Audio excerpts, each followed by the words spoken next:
Hii ni habari za Umoja wa Mataifa kutoka New York City. Tulio kuandalia hii leo kutoka Umoja wa Mataifa. Huko Jamhuri ya Kidemokrasia ya Kongo DRC, mwaka mpya wa 2026 ukianza, wakazi wa jimbo la Kivu Kaskazini wazungumzia jinsi walinda amani wa Umoja wa Mataifa kutoka Tanzania wanavyowajengea uwezo. Wametufundisha kazi za kushona nguo, kazi za kupanda mlimo, zile mboga ndogo ndogo, yote wametufundisha. Tumejua jinsi ya kujitegemea kupitia wale wa mama.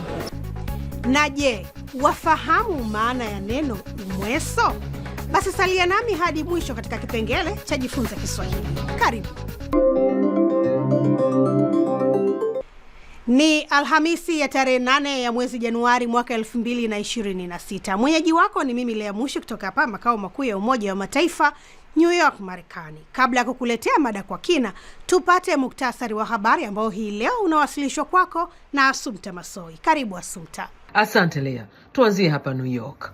Katibu mkuu wa Umoja wa Mataifa Antonio Guterres amesikitishwa na tangazo la ikulu ya Marekani juu ya uamuzi wa taifa hilo wa kujiondoa kutoka taasisi 66 ikiwemo za Umoja wa Mataifa.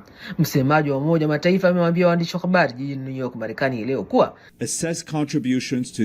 tathmini ya michango ya nchi wanachama kwa bajeti ya Umoja wa Mataifa na ile ya ulinzi wa amani ni wajibu wa kisheria kwa wanachama wote ikiwemo Marekani kama ilivyoainishwa kwenye chata ya Umoja wa Mataifa. Guterres amesema Umoja wa Mataifa una wajibu wa kutoa huduma kwa wale wanaotutegemea. Tutaendelea kutekeleza majukumu yetu kwa azma hiyo hiyo. Hatimaye matumaini yamerejea ya kuwa na mlo mezani huko ukanda wa Gaza, eneo la Palestina linalokaliwa na Israeli, baada ya shirika la Umoja Mataifa la mpango wa chakula duniani WFP kuweza kupatia raia mgao kamili wa chakula, ikiwa ni mara ya kwanza tangu vita vianze Oktoba 7, 2023. Kupitia mtandao wa X, zamani Twitter, WFP imesema mgao kamili wa chakula unahusisha makasha mawili yenye vyakula muhimu kama vile mchele, kunde, mafuta ya kupikia yaliyoongezewa virutubisho pamoja na kilo 25 za unga wa ngano. Hatua ya sasa inafuatia kupungua kwa vikwazo na hivyo kuweza kufikia wahitaji. Huko nchini Jamhuri ya Afrika ya Kati CAR, ujumbe wa Umoja wa Mataifa wa kulinda amani MINUSCA umesambaza redio zinazotumia nishati ya sola kwa jamii, ikiwa ni sehemu ya usaidizi wake wa kuhakikisha kwamba wananchi wanapata taarifa za uhakika na kwa wakati. Katika mkoa wa Nanamambere, MINUSCA imekabidhi redio 600 kwa mamlaka za serikali za mitaa, wajumbe wa kamati ya utekelezaji wa mkataba wa amani, viongozi wa kidini, wanawake, vijana, watetezi wa haki za binadamu, vikosi vya ulinzi na usalama, wanahabari, wauza maduka na waendesha bodaboda. Mwisho wa muktasari wa habari. Asante sana Assumpta Massoi kwa kutuletea muktasari wa habari. Hapo baadaye tutakwenda Bakiza, Zanzibar nchini Tanzania kwa mtaalamu wetu wa Kiswahili Dr. Mwanahija Ali Juma. Salia papo hapo tafadhali. Toka New York, sauti ya from the United Nations.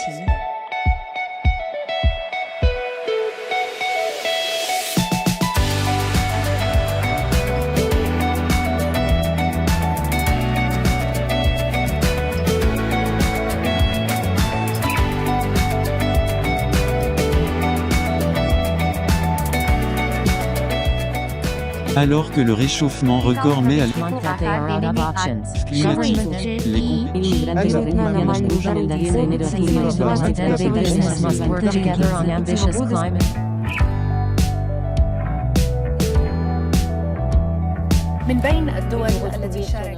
Ni habari za Umoja wa Mataifa kutoka hapa Marekani kupitia chaneli yetu ya YouTube Habari za UN na pia televisheni wa shirika. Unaweza kutembelea wavuti wetu ambao ni news.un.org/SW kwa taarifa na makala. Mimi ni Lea Mushi, tunasonga mbele na sasa ni wasaa mada kwa kina. Huko mashariki mwa Jamhuri ya Kidemokrasia ya Kongo DRC, ambako walinda amani wa Umoja wa Mataifa kutoka Tanzania wanatekeleza jukumu la ulinzi wa amani, mwaka 2026 umeanza kwa kikao mahususi cha kuimarisha uhusiano mwema kwa wakazi wa eneo la Ben Mavivi jimboni Kivu Kaskazini ili kuimarisha ulinzi wa amani, wakati huu ambapo kwa sasa hatua za kidiplomasia za kutatua mgogoro zinaendelea. Je, nini kimefanyika? Tuungane na Private Habib Shaban, kaimu afisa habari wa kikosi cha 12 cha Tanzania, Tanzbat 12. Mimi kwangu kwanza nafurahi na ninashukuru waongozi makamandasio wametusaidia vizuri sana. Ni Jackie Manoku, chifu wa utawala katika kata ya Matembo iliyoko eneo la Beni Mavivi, jimboni Kivu Kaskazini, akizungumzia ushirikiano wao na Tanzibati 12 na kikosi cha 5 cha msaada wa haraka kutoka Tanzania, TANZ-QRF, vinavyohudumu chini ya mwamvuli wa brigedi ya kujibu mashambulizi AFIB ya ujumbe wa Umoja wa Mataifa wa kulinda amani DRC, MONUSCO. Chief Manoku alikuwa akizungumzia baada ya kikao cha tarehe 3 Januari 2026 kilichopewa jina la Urafiki Meeting kilichoandaliwa na vikosi hivyo. Akaendelea kuelezea ushirikiano huo ni wa muda gani. Tumefanya zaidi ya miaka 3 tumekuwa ndani ya usalama mzuri, na hata kwa leo tumepitiza sherehe 2, yani ya Christmas na mwaka mpya, yote tumeipitiza vizuri na ulinzi mzuri ambao tunalindwa na wale wa askari zetu wa Tanzania. Tangu mwezi Mei mwaka 2013, vikosi vya Tanzania vimekuwa sehemu ya FIB hapa DRC, na tathmini inawekwa bayana na wanawake wakazi wa eneo hili. Kwa majina naitwa Kasoki Vaitsora Nadine. Wametufundisha kazi za kushona nguo, kazi za kupanda mlimo, zile mboga ndogo ndogo, yote wametufundisha. Tumejua jinsi ya kujitegemea kupitia wale wa mama. Kwa majina naitwa Dasis Kibondo, mimi ni mkaaji wa Wicha, nimetokea Wicha kunako Beni Territory. Kupitia hawa wanawake na hata kama kuna mtu mwanamke ambaye anaweza kuonana na MONUSCO kutoka huko Tanzania, kama hawezi kuonana nao, anaweza kupitia wanawake hawa wajeshi wa Tanzania zidi waweze kusaidiana na kuwaonesha na kuweza kutosha shida yao, kuweza kuwasaidia kushida ambao wao wanaweza kuwa nayo. Miongoni mwa washiriki wa kikao hicho ni chifu wa kimila wa kijiji cha Vemba Mavivi mjini Beni, jimboni Kivu Kaskazini, Makofi Bukuka. Ninaona uwepo wa mpangilio bora ni viongozi wapya ama majeshi wapya kutoka nchi ya Tanzania wanakuja kikundi ya 12, wanafanya kwa mara moja wa kufika kwao na kupangilia kikao kubwa kama na hiki leo kwa ajili ya kutusanya sisi wote machifu wa kimila na wa administration na wa leader community, ili tuongelee mambo ya shida zinazokuwa ndani ya maeneo zetu na habari mbalimbali zinazokuwa ndani ya maeneo zetu.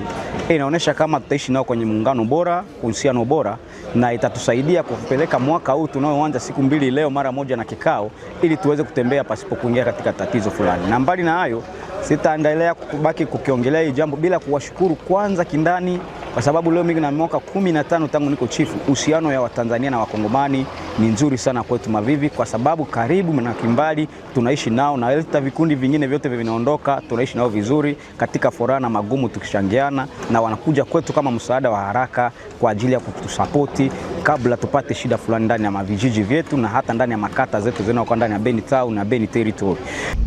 Akaenda mbali kuelezea mapendekezo yao kwa kikao hiki.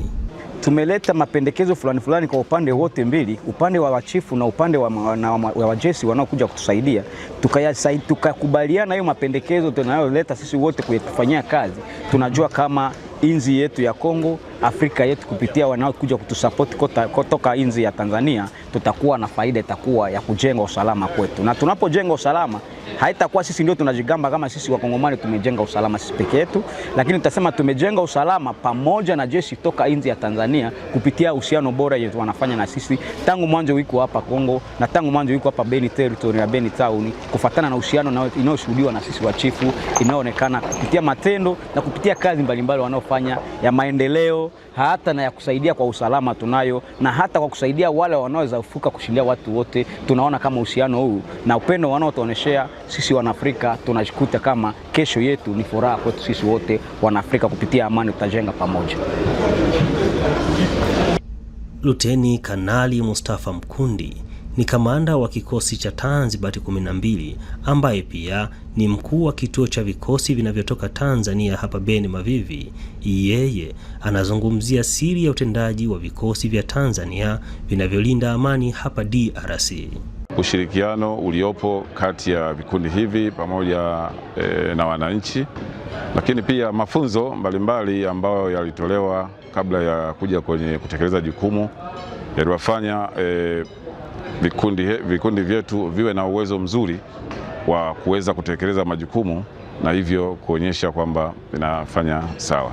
Wito wangu kwa wananchi wa Kongo, hasa maeneo ambayo vikundi vyetu vinafanya shughuli za operesheni, ni kutoa ushirikiano kwa vikundi vya MONUSCO, ikiwemo vikundi ambavyo viko chini ya Tanzbat na vikundi vingine pamoja na vile vya serikali, ili kwa pamoja tuweze kurejesha amani na kusaidiana. Tanzania ni miongoni mwa nchi 20 zinazochangia idadi kubwa ya walinda amani chini ya Umoja wa Mataifa tangu ianze ushiriki wake mwaka 1990. Nikiripoti kutoka Beni Mavivi, mimi ni Private Habibu Shabani wa Tanzbat 12. Asante sana Private Habib Shabani wa Tanzbat 12 kwa mada hiyo kwa kina. Na sasa ni wasaa kujifunza lugha ya Kiswahili. Na leo Dr. Mwanahija Ali Juma, katibu mtendaji huyu wa Baraza la Kiswahili la Zanzibar nchini Tanzania, BAKIZA, anafafanua maana ya neno umweso. Umweso ni mwangaza ambao unatokea wakati wa mangurumo au wakati mvua kubwa inanyesha, na umweso huambatana na mawingu na mara nyingi huwa na sauti ya mangurumo. Watu wengine wanasema huambatana na radi. Shukrani sana Dr. Mwanahija Ali Juma kwa elimu hiyo. Basi nami mtazamaji wangu, kufikia hapa na kunja jamvi la jarida letu wiki hii. Tukutane tena wiki ijayo siku ya Jumanne kwa jarida jingine la video.